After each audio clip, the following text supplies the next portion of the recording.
to the seniors in this legislation.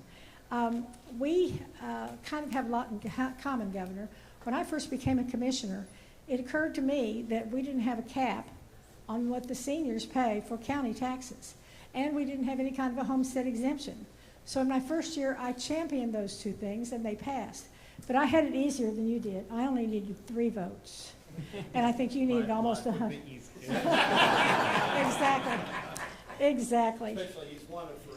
Well, that's right. I was one of the 3. So, anyway, this is a much, much bigger deal than what my deal was, and we're so happy because what you've done for seniors and those who are disabled, and to the ordinary homeowner, we have increased that exemption to huge amounts. We've got our tax assessor collector here, and I know she knows how important this is going to be. So, Governor, we're so happy to welcome you here. And if you don't mind, I want to take just a second. We've got some other elected officials here that I'd like to recognize. Commissioner Brandon Gill. Commissioner.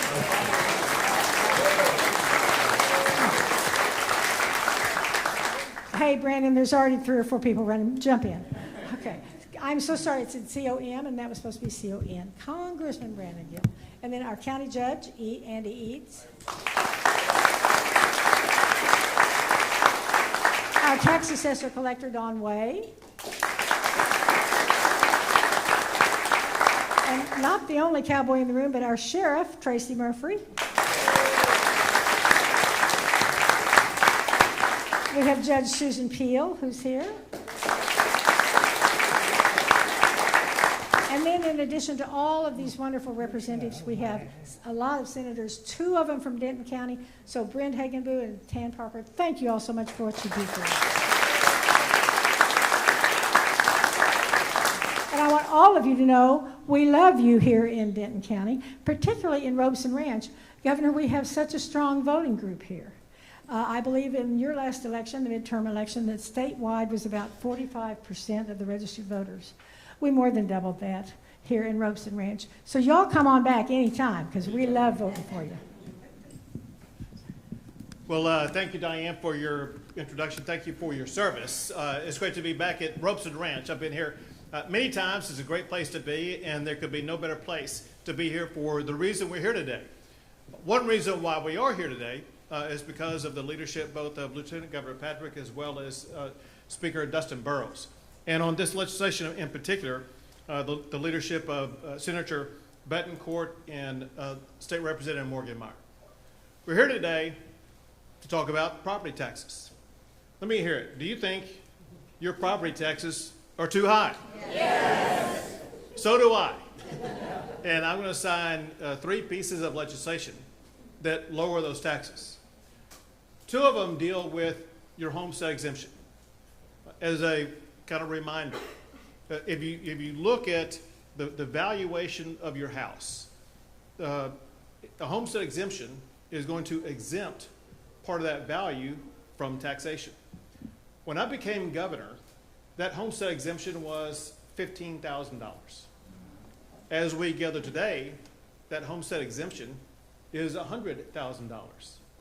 I'm going to sign a law that will increase that exemption to $140,000.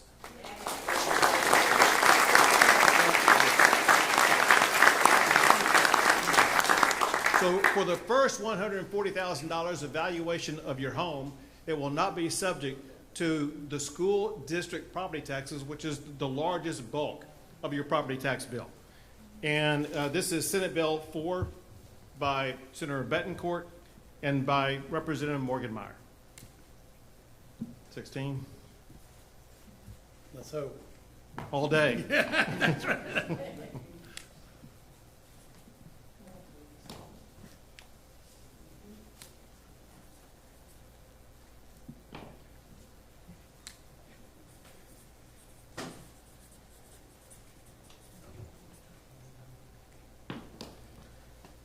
Your homestead exemption has now gone up to $140,000.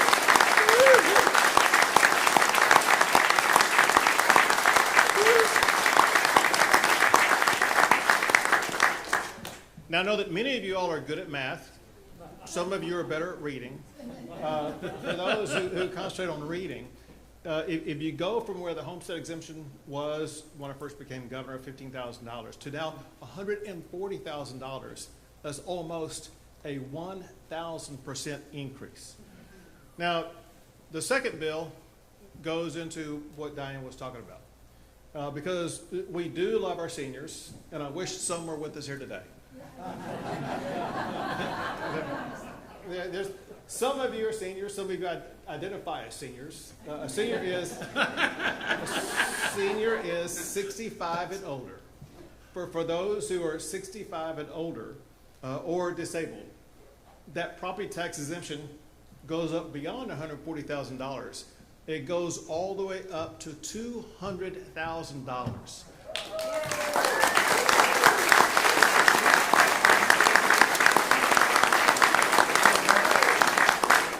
So for the first $200,000 of valuation of your home, there's not going to be any school property tax that you have to pay. The reality is that the average Texan, meaning more than half of Texas seniors, are not going to pay a school property tax at all after I sign this law.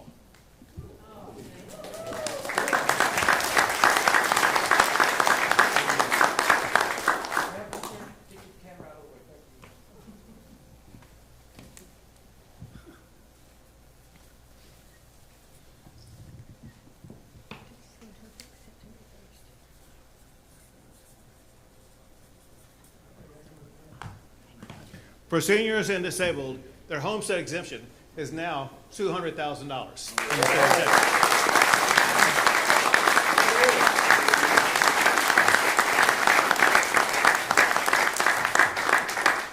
I want to put together several pieces of this puzzle so you can understand what was accomplished this session as it concerned both the budget as well as taxes. When you add all the money together of what we're devoting to new money for property tax relief, that's $10 billion. For us to be able to maintain the property tax relief that we provided you over the past 10 years, it requires an additional investment of $40 billion. Add those two together and you know that we spent $50 billion this session on property tax relief. Let me show you how truly unprecedented that is. 25%, a quarter of the Texas state budget, is using money to return to you through tax cuts. No state in the history of America has devoted such a large percentage of their budget to tax relief in the United States of America.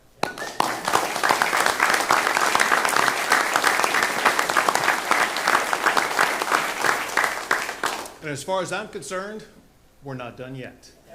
There you go.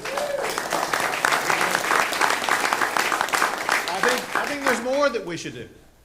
The state of Texas has 4 constitutional provisions that are spending limits for the state.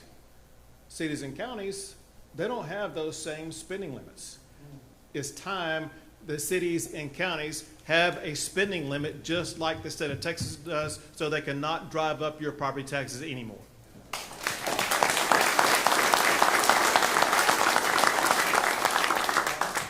There's also another type of property tax.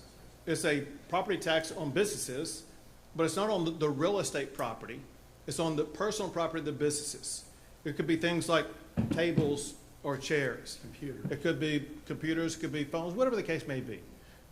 That property, not the land, that would be a real estate tax. This is personal property, not non-real estate property.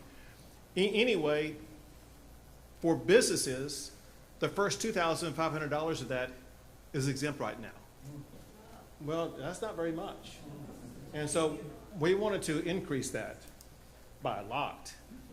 So the bill I'm going to sign increases the business personal property tax exemption from $2,500 all the way to $125,000. This is particularly helpful to all the small businesses out there that will help them meet the cost of rising prices. And by the way, all of these bills are by Senator Bettencourt and Representative Meyer. This happens to be a House bill. where Representative Morgan Meyer from central part of Dallas led the way here. The A-team, why not?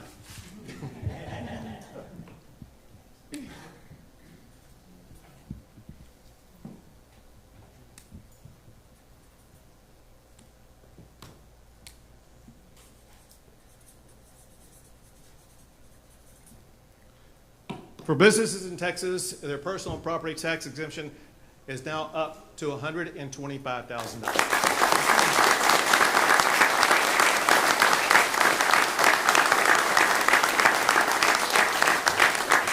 As I mentioned to begin with, we wouldn't be here today if it not had been for leadership of people like Speaker Dustin Burrows. And I turn the mic over to him now. Thank you, Governor.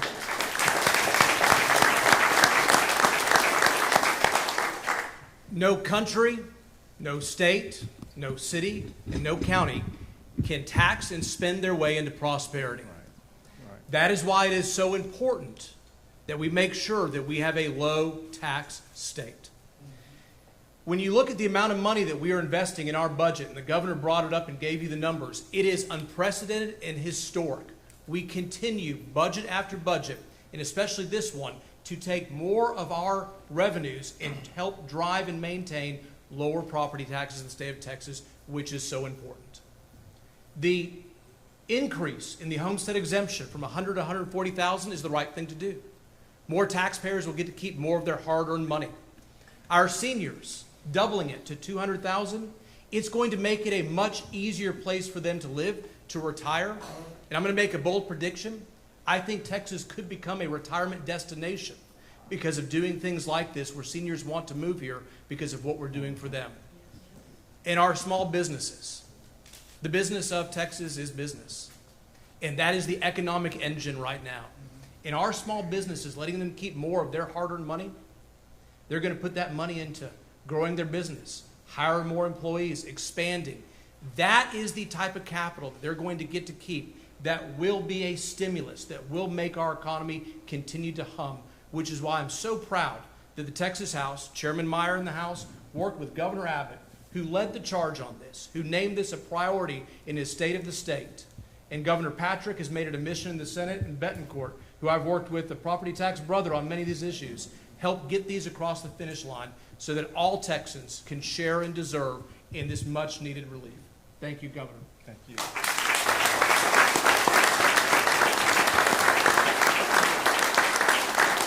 And now Senator Bettencourt. Thank you, Governor. And I want to thank everyone here that voted for this and all those that will vote for it in November, because you get to do the ultimate choice. You get the chance to say yes to $140,000 exemption on all your homes. Do I hear a dissenting vote? I don't think I will, okay? How about you get to say yes to a $200,000 over 65 exemption? Diane, I don't think I'm going to hear any dissenting votes here, am I? And you get to say yes to a business tax relief of $125,000, which helps all of our small businesses. The amount of money we're talking about here is extraordinary. The governor's talked about the fact this has been a $50 billion commitment, and in just the last 3 years between these bills that we passed, $22.7 billion of tax relief, now $10 billion more, we're looking at saving the average home $1,750 when you say yes in November. But wait, we're not done yet.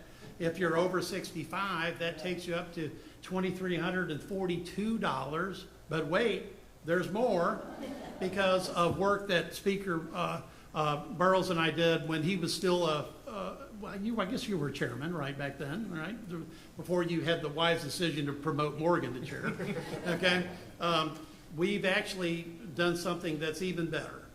Every year, as we raise the homestead exemption or cut the tax rate, because we're doing that now by 6 pennies, your over 65 bills go down and down and down every year.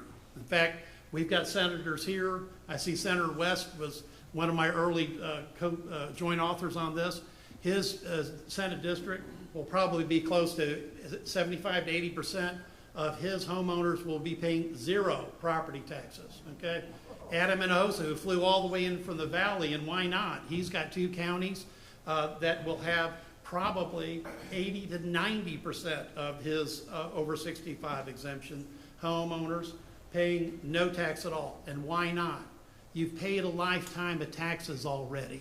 And so here, the state of Texas makes the massive commitment to make sure that you can stay in your home for as long as you want to, because these exemptions, once you vote for them in November, will be there for as long as you own the home.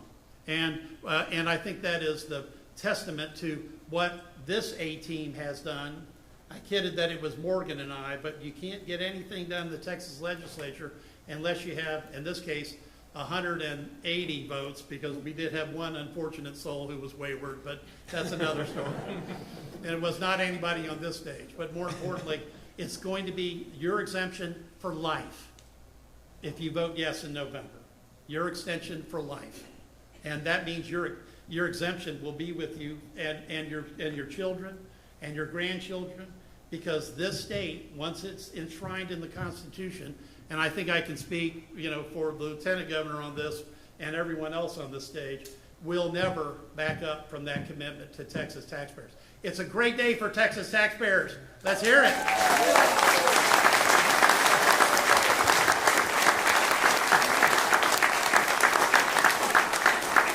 And now Representative Morgan Meyer. Thank you, Governor. It's always great to go last. But what I would like to echo is the working relationship that we had in the House with the Senate. Chairman Bettencourt, Lieutenant Governor Patrick, fantastic working partners. From day one of this session, when the Speaker and I went over to meet with Governor Patrick and Chairman Bettencourt, it was a tone of how do we get this done? How do we work together? How do we solve this problem, which, whether you're in my district in Dallas or in Harris County or in El Paso or here in Denton, it is one of the #1 issues all of us, while knocking on doors, we hear about. We certainly hear about other issues as well, but I can tell you the one and most consistent issue is property tax relief. And we are not sitting here today without the leadership of Governor Abbott, Governor Patrick, and Speaker Burrows. And I think this issue exemplifies many of the issues that we had come before us this session, where we were united to solve the problems of the citizens of the state of Texas and determined to do so from day one. And as a result of that, we have these type of results. So thank you, Governor. Appreciate it. Thank you very much.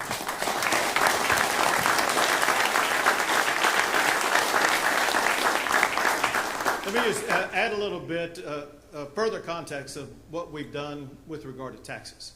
For one, as you heard Senator Bettencourt talk about, these are all also by way of constitutional amendment. So our vision is this. We know there will be generations of other leaders leading the state. We want to make sure that we do more than just pass a law for this session that could be overturned by a majority next session. We want to make sure that we pass laws that are enduring that would require 2/3 votes, which mathematically would mean, as it concerns increasing a tax, not in the lifetime of anybody in this room are you going to get 2/3 vote to increase the tax. So there's going to be these 3 propositions, not just by law that I signed today, but also by constitutional amendment on the ballot this November for you to vote for. But that's added to what we've already done constitutionally. You all helped pass the constitutional amendment, ensuring that for your lifetime, there's not going to be any income tax in the state of Texas. There's not going to be a death tax in the state of Texas. There's not going to be a capital gains tax in the state of Texas. And now we're going to be adding these to those constitutional prohibitions on taxes to make Texas the strongest, friendliest, tax-free state in the United States of America.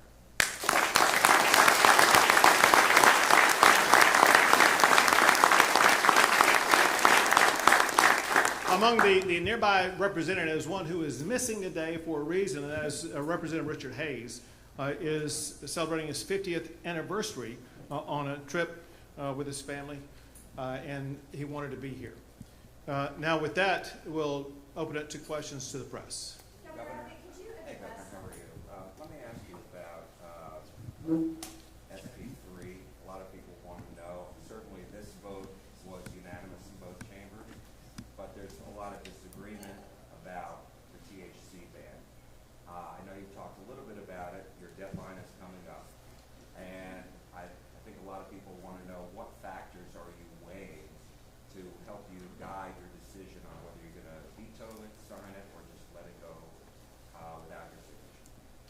Jack, I appreciate you not wasting any time getting off topic.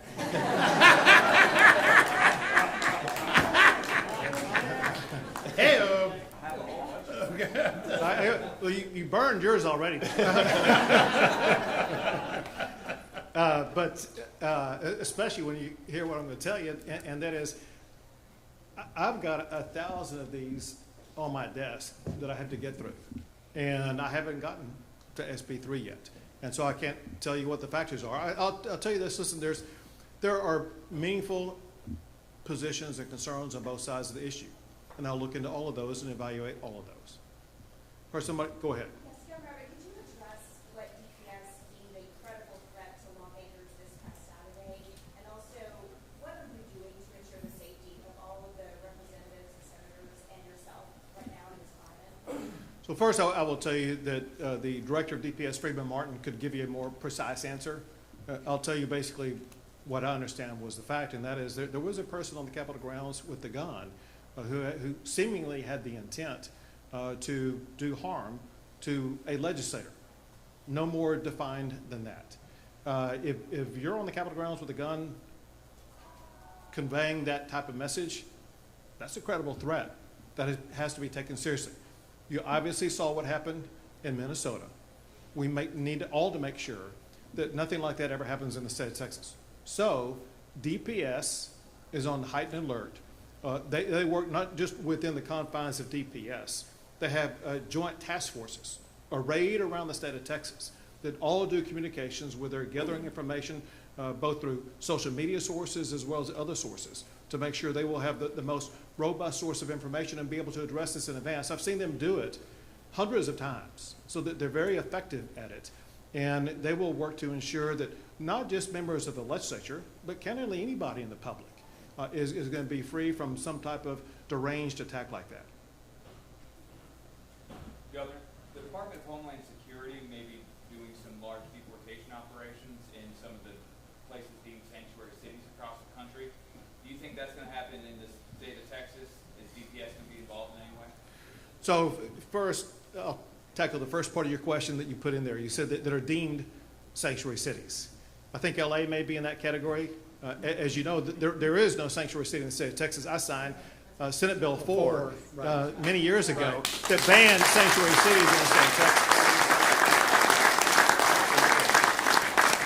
That point aside, though, both the Texas Department of Public Safety and the Texas National Guard, they work in collaboration both with Border Patrol as well as with ICE to make sure that Texas is working now in partnership with the Trump administration to achieve their goal of removing people who are here illegally. Two more questions. Governor, going back to the tragedy that happened over the weekend, I know you mentioned DPS. Texas House Democrats sent a letter to you talking about the need for more resources. I know you can't talk about strategy, but are we at the point in our politics where there are conversations needing to be had about security for certain lawmakers, or is it just taking every threat as it comes? Well, so here's what has happened repeatedly, and that is that there will be threats that will arise about one lawmaker or another, could be at the state level or federal level, but a person here in Texas, where there will need to be an increase in security for that person. And it may exist for a week. As I understand it, the threat that existed on Saturday, that person has been arrested. And so I think that threat has been removed. But we still must stay on guard. But here's the point. The DPS, working with both federal and local officials, they will constantly gather information. If there's anybody or any group of people who are under a potential threat, they will elevate both their threat assessment as well as their threat protection for those individuals or those group of people. Time for one more question. Governor, obviously there was a budget surplus this year that allows you guys to take these actions. With them baked into the Constitution, should the voters approve that, how do you make sure the state isn't going overboard and doesn't have enough funds to pay for everything the state needs to pay? So you make several good points. One is we have a budget surplus. Texas has the largest budget surpluses of any state in the United States of America, and that's because of the hard-working men and women who've made Texas the #1 state in the United States for most new jobs added. And so we have a robust economy that leads to that budget surplus. But we've been cautious with our approach to our budget, knowing there could be an economic downturn, there could be a recession, and so we have, what's the amount in the rainy day fund now? 24 billion, right. We're at $24 billion in our rainy day fund, and we have some other reserve money to make sure that we will be able to continue to maintain the property tax relief in the future that we provide today. Thanks, everyone. Thank you all.